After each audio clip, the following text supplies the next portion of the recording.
আসসালামু আলাইকুম রিয়ন, সবাই কেমন আছেন? তা আশা করি সবাই ভালো আছেন। আলহামদুলিল্লাহ, আমি বেশি ভালো না বলতে মূলত যে কারণে ভিডিওটা করা, এটা হইতেছে আমার আপুর বাসায় আসছি। আসার কারণ হইতেছে খালা খুবই অসুস্থ মানে খালার ক্যান্সার হয়েছে। মানে ক্যান্সার কিভাবে হয়েছে বিস্তারিত খালার কাছ থেকে শুনেন। কিভাবে হয়েছিল?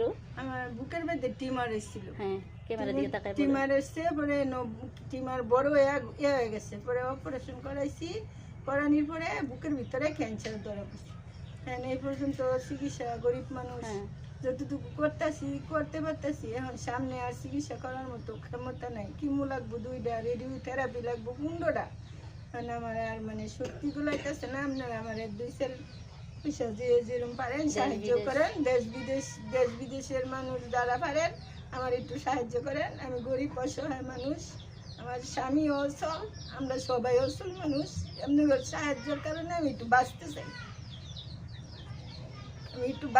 আপনারা একটু আমার দরদ করেন, সাহায্য করেন। আপনাদের অনুরোধ, আপনারা সাহায্য করলে আমি একটু বাঁচতে পারবো, চিকিৎসাটা করতে পারবো।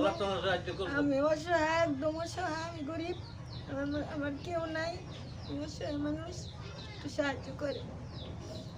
আমার মাথার চুল মুল সব গেছে গা, মাথার চুল হাতে মুখ টুক সব মারা গেছে। তো কি বলবো, খালার মানে মাথার চুল একটা চুলও নাই। আপনি তো সবাই কম বেশি জানেন যে ক্যান্সার হলে মাথার চুল থাকে না। আর হচ্ছে খালার এই যে হাতের নখগুলাই দেখেন, নখ মারা যাচ্ছে। এই যে পায়ের নখগুলা প্রতিটা নখ মারা গেছে। তো আর এখানে হইতেছে খালুও কিন্তু অসুস্থ। এটা কিন্তু খালার স্বামী, আর উনি হইতেছে খালার মা।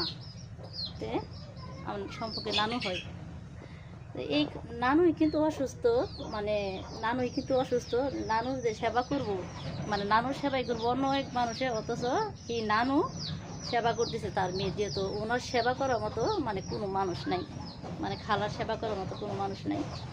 তো আপনাদের কাছে মানে আমার ভিডিওটা করার মূলত কারণ হচ্ছে এটা, আমাদের বাংলাদেশে অনেক মানুষ আছে, দেশ বিদেশ থেকে যদি আপনারা কিছু কিছু করে সহযোগিতা করেন।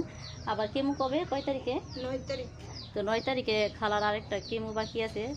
প্লিজ দয়া করে আপনারা যে যেমন পারেন, যাই পারেন আপনারা যদি দেন। আমি ভিডিওর মেনশনে মানে আমার বিকাশ নাম্বার দিলে হবে কি, অনেকে হয়তো ডিস্টার্ব করবে, সেজন্য আমারটা দিব না, আমার বোনের ছেলের বিকাশটা দিব, বিকাশ নাম্বারটা। তো সেই বিকাশে আপনি কত টাকা দিবেন, সেই টাকাগুলো মানে যে যাই পারেন দেওয়ার পরে আমি টাকাগুলো উঠানোর পর টাকাগুলো আমি আবার ভিডিওতে আপনাদেরকে দেখাবো। দেখার পর খালার হাতে